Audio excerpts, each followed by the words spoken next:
Good morning. Happy Sunday. Cheers. I hope you have your cuppa with you, whatever time of day you are watching this. I realize we are all in different time zones. Today, let's talk about reversing lipedema. In fact, reversing any chronic disease, this is relevant too. Okay, so it doesn't matter what your issue is. If you've got a chronic disease, and of course, from my experience, I am talking about, well, somebody's here, even though it says there's nobody here. Somebody's giving me love hearts. Oh, no, now it's telling me somebody's here. Say hello, whoever you are. Okay, so this is relevant. I'm going to speak from the perspective of lipedema and thyroid disease. Can they be... Hi, Mum. I can always count on you. That's awesome. Okay, so we're going to talk about reversing disease, and it can be any disease, but I'm going to speak from the perspective of thyroid disease and lipedema, but more specifically lipedema.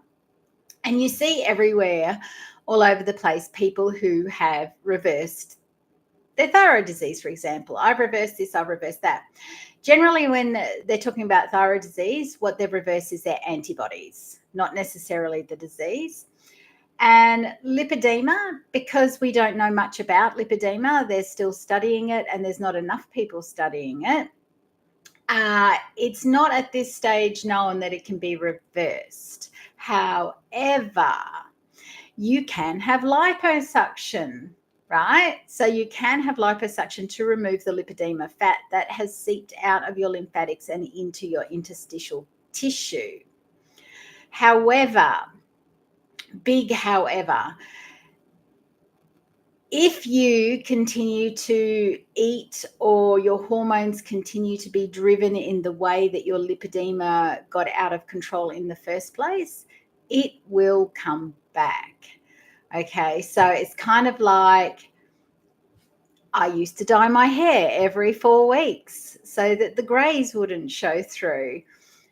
If I stopped dyeing my hair, what happens? The gray comes in again, right? So anything that you do to improve your lipedema, your chronic disease, your thyroid, whatever, even if you have weight loss surgery, anything that you do, if you continue in the same manner as it got out of control in the first place, it will come back. It will always be a genetic weakness. Okay, so lipedema and thyroid disease are both considered genetic. Whether it's familial or familial means that it's something that you've developed because you're eating or you have the same family habits as the rest of your family, which is very common. Obesity would be considered familial, not so much a genetic issue, although there is studies around that as well. And that you've grown that weight because you're eating the same way as your family has always eaten. So everybody in the family has the weight issue, right? So there's familial and then there's genetic. So because lipedema is a genetic issue, you're born with it. They know that much so far.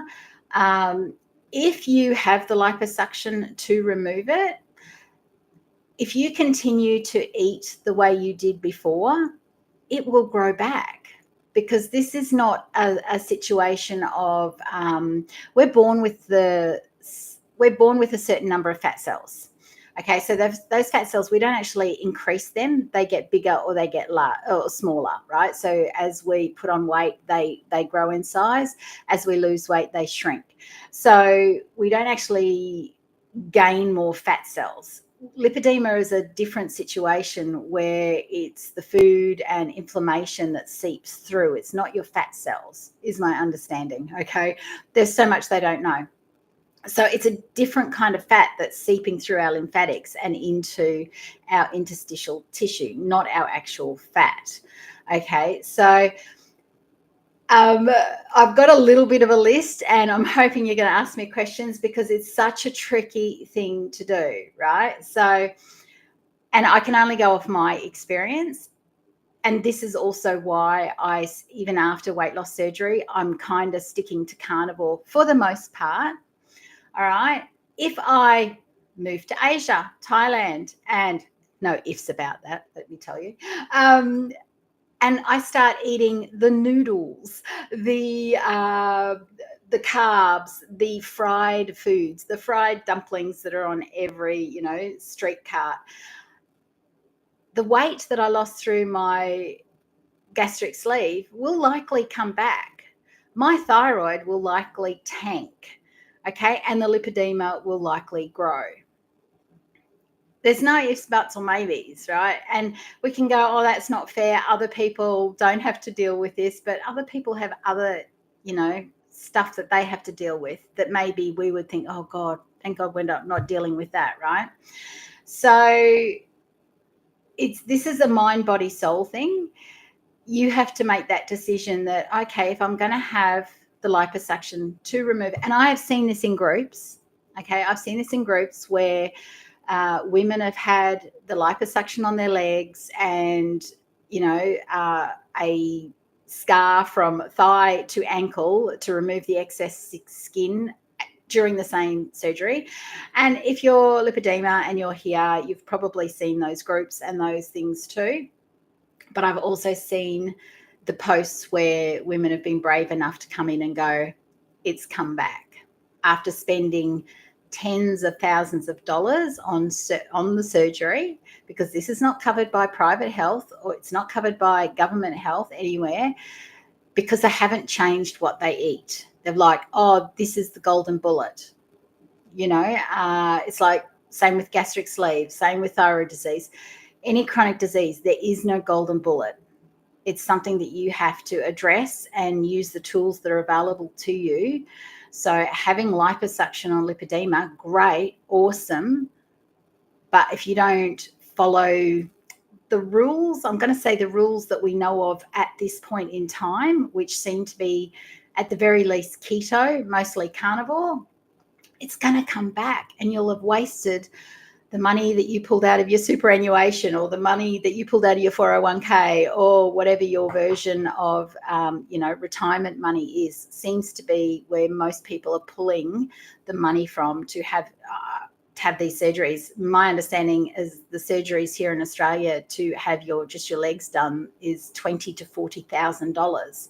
So to my way of thinking, if you're not prepared to remove the oils, stick to a carnivore-ish diet, do the walking, do all the things that you need to do to keep the inflammation low and to keep your hormones level so that the lipedema doesn't come back, then you're wasting your money going in the first place. So anything that is genetic, no. I don't care what people tell you online that it's reversible and I reversed this and I reversed. No. And even if, and I'm not somebody that is very much, I believe anything's possible. I'm that person.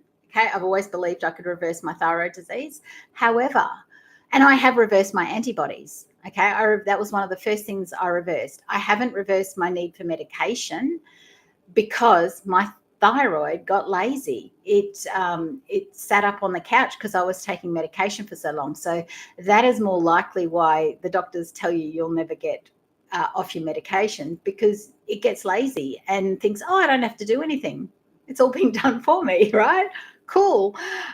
So it's anything that we do it's got to be long term. Has to be. All right. So it's a crap thing to have to face because there are no magic bullets. But it's something that I've seen so many times in groups that I'm like, oh, you've got to be prepared for this. If you're going to do this, it's the same as weight loss surgery. If you're going to do this, what's going to stop it coming back?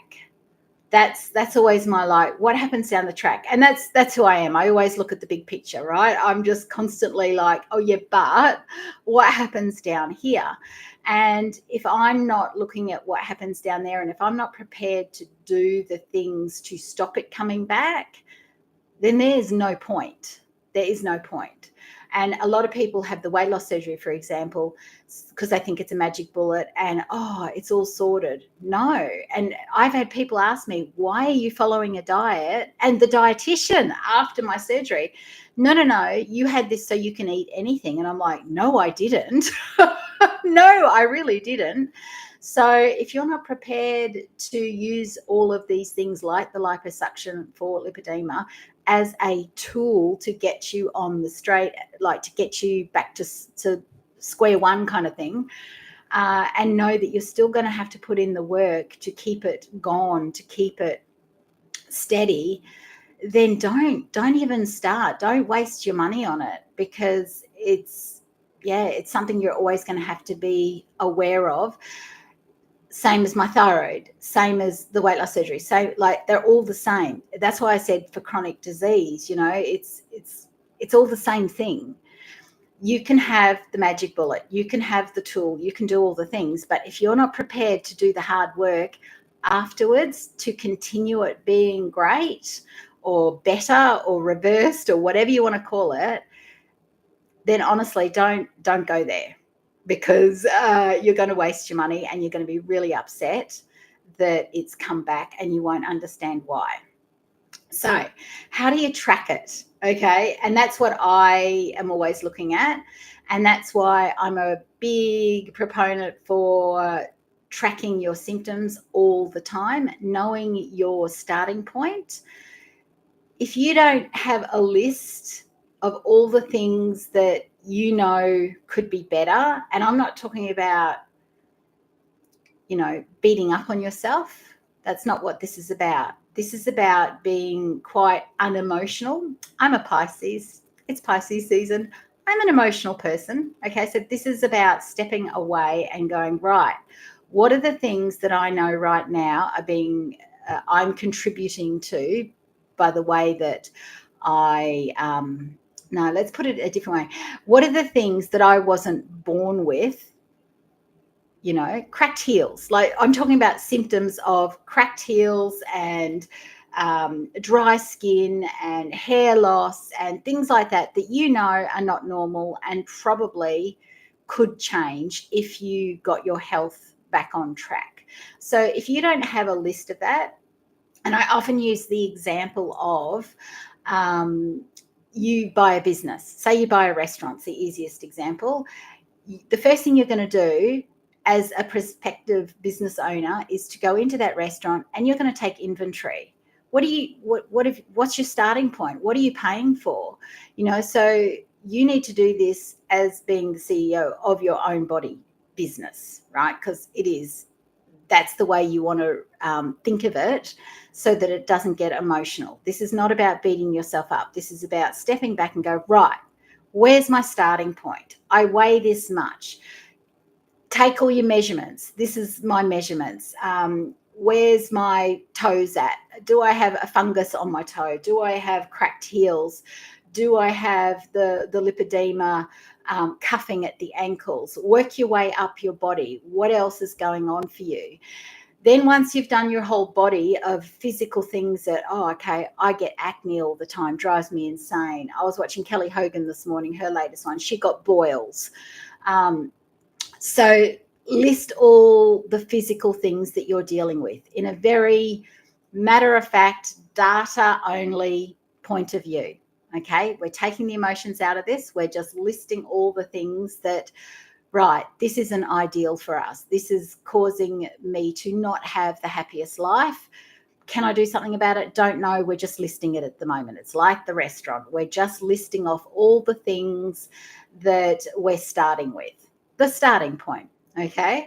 But we're not just doing that physically. We're doing that mentally and emotionally as well. Mentally could be things like, do I have brain fog? Do I get depression? Do I get anxiety? Do I struggle with long-term memory, short-term memory? Do I, all the things, anything that you can think of. This could also include fears for your mental perspective. Fears. Have you got Alzheimer's in the family? Have you got dementia in the family? Have you any neurological things that you're aware of in your family? Okay. I always, and if you have, I know some of you have my thyroid diary, that has all of that in there. One of the sections and part of your taking data about yourself is also your family history. Okay. So from a restaurant perspective, that would be considered the financial books. What is the history of that restaurant? Has it always done well? Has it not always done well? Has this person worked well and that person didn't work well, right? So all of this information helps you when you're making a plan for yourself and helps you understand your starting point. And this is purely data. This is not to get upset by. Again, I can't emphasize that enough. That's why I step on the scales every single day. It's data, and it gives me feedback of where I'm at any given time. Okay, so mind, body, and then the soul, the emotional perspective. What absolutely brings you to tears? What makes you feel completely overwhelmed? Do you know those things about yourself? Okay, this is a tricky territory to dive into, but this is about knowing you and knowing yourself from a mind, body, soul perspective, because it all is relevant. Stress will put on weight quicker than any bad food will. They have proven this. Stress will bring on chronic diseases, will bring on autoimmune diseases.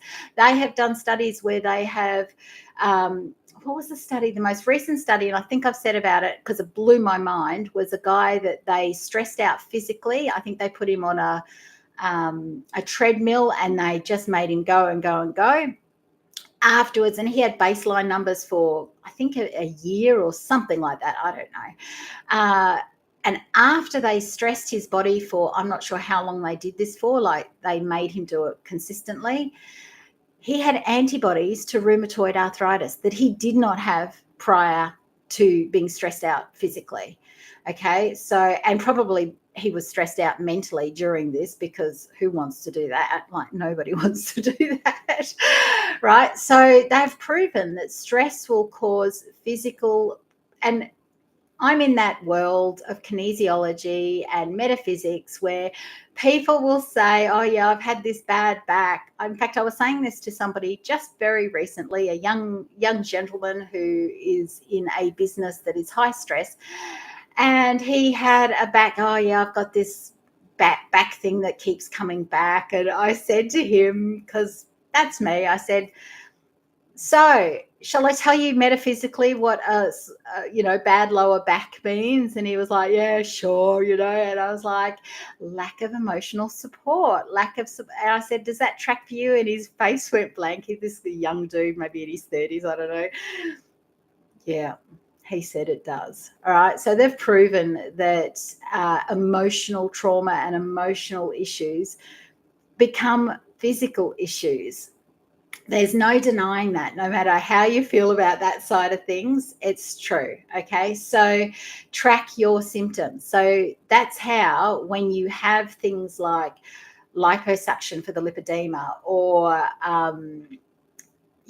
whatever it is, or gastric sleeve surgery, whatever it is, if you know your starting point, then, only then, can you keep an eye on things and track things when you're in situations that potentially you're not going to eat the right things. Okay, I'm about to go down south to do a few things. Like, we've got lots of appointments, and I'm going to do a very special scan when I'm down there, which I will share with you. But we're doing lots of things down south, and we're staying where we don't normally stay. We're staying in two different places, and one place we always stay has a kitchen, has all the things, easy. I can do all my usual stuff. The other place is more like a hotel or a motel. I don't know what you call it, but I'm not even sure if there's a kitchen in there. So this is going to be tricky for me to stick to my usual way of eating. But I know I've already tested this, or not tested this, but noticed this. My cuffing around my ankles does change. Okay, when I'm on the real straight and narrow and following carnivore and drinking all the right amounts of water and all of the things, then that cuffing is a lot smoother. Okay. And when it comes out a lot puffier, I'm like, it's about the only thing at the moment, even though I've still got the fat pads on the knees, even after losing 60 kilos, I still have the fat pads on the knees. I still have the fat pads behind the knees. There's no getting rid of that unless you have the surgery. Okay. However, I can't really notice the fat pads changing. I can still wear the same size jeans, that sort of thing. But the cuffing, I can notice. It's taken me a long time of tracking my body and watching my body to go, oh, that's my signal. It's kind of like my thyroid. I know my signals for if I'm taking too much thyroid medication and if I'm not taking enough thyroid medication. Okay, so I know my body's signals. The only way you're going to know your body's signals is by having your baseline. What's your baseline? What's your baseline in blood tests? What's your baseline in physical symptoms? What's your baseline in your mind? Okay, so if you don't have those things, then you've got no way of getting up every day and checking where you're at. So I'm going to need these baselines as well when we do move to Asia. So that's a permanent thing. So if I can't find street food that's not cooked in seed oils, right, I need to track things. So there is no quick way, is the bottom line of this. There is no quick way. There is no silver bullet. There is no easy way out of this. There is a way to feel lighter, to feel less inflammation, to feel like you can walk without it being a massive emotional trauma, to take the stairs instead of finding a way around. There is a way to do all of this, but you've got to do the work, unfortunately. All right, I know this because I'm there. Okay, there's no getting around it. So even if one day I have the leg surgery, I've got to be prepared to continue with my carnivore keto-ish diet. Okay, I've got to be prepared to continue movement because movement keeps the lymphatics like melted butter rather than solid butter. I have to be prepared to continuously work towards keeping my stress to a minimum and being happy, putting myself first. That is the hardest one of everything, I reckon. We never put ourselves first because we're always so worried about other people's feelings, other people's thought processes, what other people think of us. And here's the tip here. Nobody's ever thinking about us. All right. Everything that everybody does around you, it's always about them. And that's how it should be, because everything that we do, if we do everything to make ourselves feel better and do better and be kinder and show more love, and if they do the same thing, perfect. All right, that's what we need to do. That's what will keep our symptoms at bay, our physical symptoms. Because if we're feeling good about ourselves, if we're feeling happy, and if we're feeling self-love, then we're more likely to go, oh, you know what, I'm going to have scrambled eggs for breakfast instead of toast. Okay, because honestly, it's actually quicker to make the scrambled eggs than it is to make the toast. I've tested it. So we say, oh, it's easier to just have toast. It is really not. It is really not. It's really as easy as keeping boiled eggs in the fridge. Okay, so with this trip, here's another example. With this trip that we're about to take on, we're driving down. We only drive down once a year, maybe, if that. The rest of the time we fly down. It's a 16-hour drive. So what have I done to avoid the servo food, the road food, which is always cooked in oils, generally involves carbs, never good for you? Okay, so I have boiled eggs. I've started this at like 5 o'clock this morning. I will take down peeled boiled eggs. We have an esky in the back of the car that is, will have ice bricks and things in it. So we do this drive over 2 days. So we sleep overnight somewhere in a swag, and so I will take boiled eggs. I will take keto wraps that have got ham and cheese. It's one of the, like, that's my compromise, is having cheese, because I just want to make what we both can eat. So still keto, but it's not something I have often because of my thyroid. Ham and cheese, keto wraps, boiled eggs. What else? I made beef jerky yesterday. So all day I made beef jerky. So we've got a big bag of beef jerky. I will take some nuts.